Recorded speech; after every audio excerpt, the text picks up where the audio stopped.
Today we're doing 11.2 day 2, which is talking about parallel and perpendicular slopes. So parallel lines are going to have the same slope.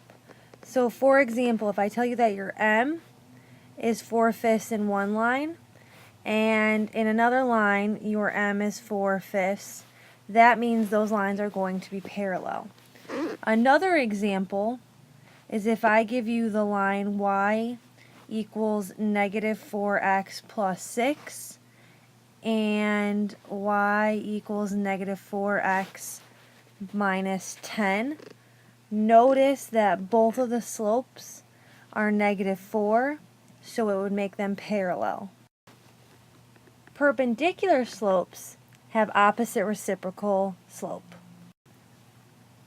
So, for example, let's say that I gave you an M with 4/5 in one line, and in another line your M was negative 5/4. They would be perpendicular. Notice the first is positive, the second is negative. That makes it opposite. Because one is 4/5 and the other is 5/4, that makes them the reciprocal. Another example could be if you have a slope of 8 or 8/1 and a slope of negative 1/8.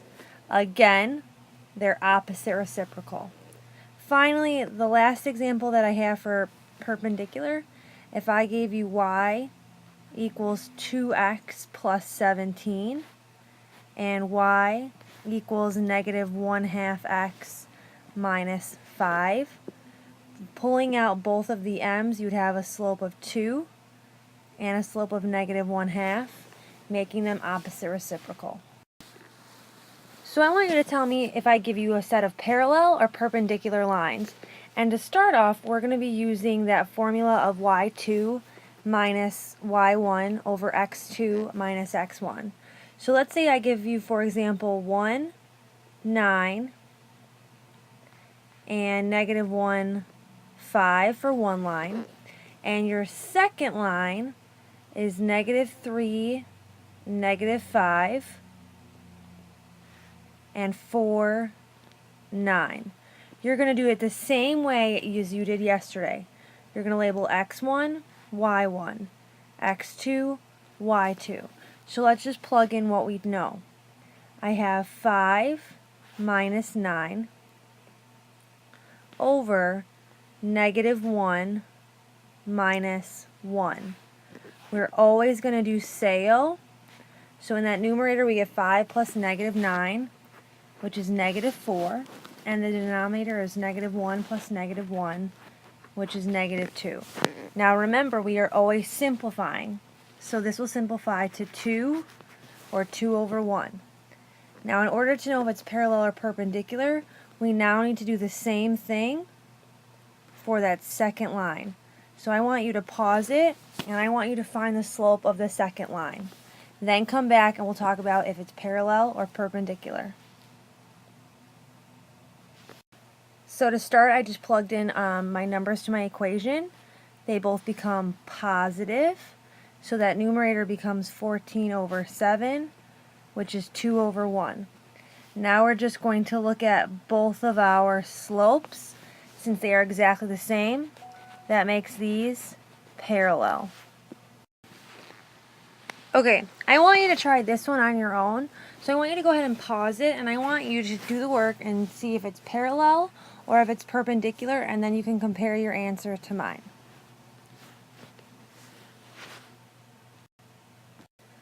So for the first line, I found a slope of 1/5 by plugging it in. I did SAO here, and then finally reduced my fraction. For the second one, again, I plugged in my numbers. I did SAO. I got negative 15/3, which reduces to negative 5/1. These two slopes are opposite reciprocal, making them perpendicular.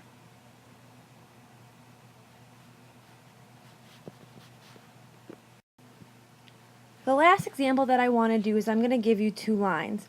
So I'm going to give you y equals 15x minus 10 and negative 15x plus y equals negative 5. And again, I want to know if it's parallel or perpendicular.